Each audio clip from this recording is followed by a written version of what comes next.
10ই ফেব্রুয়ারি বিকেল 4টার দিকে বাবার সঙ্গে আমার শেষবারের মতো 3 মিনিটের কথা হয়। মা আমাকে সকালের দিকে ফোন করে জানিয়েছিল, তোমার বাবা খুবই অসুস্থ, ওকে যেভাবেই পারো চেকআপের জন্য নিয়ে যাও। বাবার চিকিৎসা মূলত ইন্ডিয়াতে হচ্ছিল, তাই বাংলাদেশের চেকআপ করে তেমন একটা উপকার হবে না, কন্ডিশনটা হয়তো একটু জানা যেতে পারে। তারপরে আমি বাবাকে ফোন দিলাম বিকাল 4টার দিকে। ফোন দিয়ে বললাম, বাবা তুমি যদি না আসো তাহলে কিন্তু আমার একটা দুর্ঘটনা ঘটবে, আমি অসুস্থ, এই অবস্থায় তুমি আমাকে কাঁদাইও না, প্লিজ তুমি আসো। বাবা বলল, ঠিক আছে, আমি বাড়িতে গিয়ে তোমার মার সঙ্গে কথা বলে আমি বলতেছি। সেই দিন বাবা আমার এত শান্তশিষ্টভাবে আমার সঙ্গে কথা বলেছে, জানি না বাবা ওই দিনে আমাদের ছেড়ে চলে যাবে।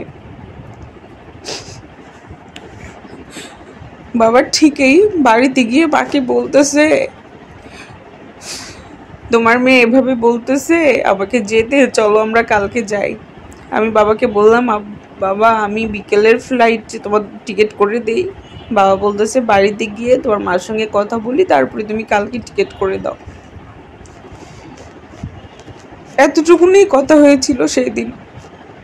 তারপর ওই দিন রাতে 10টার দিকে আমরা কিন্তু মোবাইল টোবাইল সাইলেন্ট করে ঘুমিয়ে যাই। 10টার দিকে আমরা মোবাইল সাইলেন্ট করে ঘুমিয়ে গিয়েছি আমার হাজবেন্ড সহ। তারপর 11:30টার দিকে, রাত 11:30টার দিকে প্রথমে আমার হাজবেন্ড টের পায়, দেখে মোবাইলের মধ্যে অসংখ্য কল, প্রায় 50-60টার মতো।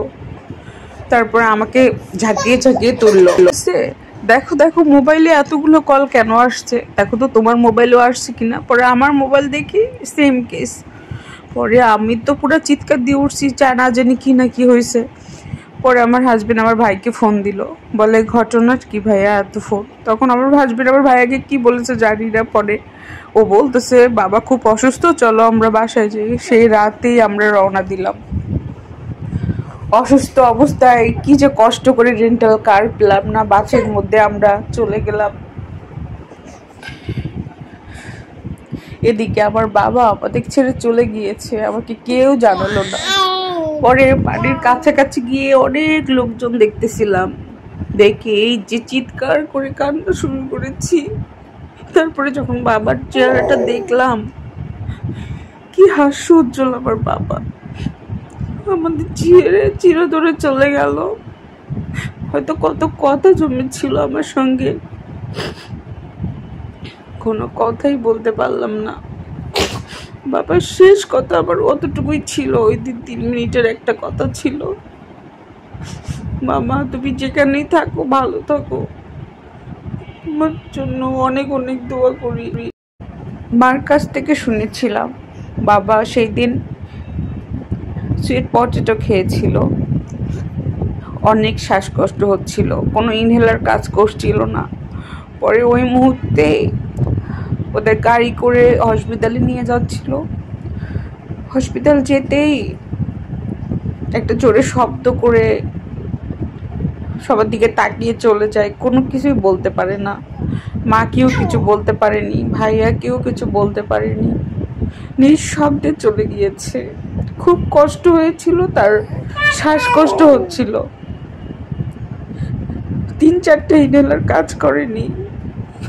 ওটা ভাবলি না মনে দমটা বন্ধ হয়ে যায়, মনে হয় যে খোদা তুমি আমাকে এভাবে নিয়ে, আমার বাবাকে এত কষ্ট করে তুমি নিয়ে চলে গেলে। একটু নিঃশ্বাস নিতে পারেনি আমার বাবাটা, আমার নিঃশ্বাসটা দিয়ে দিতাম। খুব কষ্ট হয়, এটা ভাবলেই খুব কষ্ট হয়। রব্বির হামু কাম্মা রাব্বাইনি সগীরা। আপনারা সকলেই অনেক বেশি আমার বাবার জন্য দোয়া করবেন, আল্লাহ যেন আমার বাবাকে জান্নাতের উচ্চ মাকাম দান করেন, আমিন। তিনি তো আর নিজের জন্য দোয়া করতে পারবেন না, তিনি তো চলেই গিয়েছেন। আমাদের সকলের উচিত তার জন্য দোয়া করা। ভালো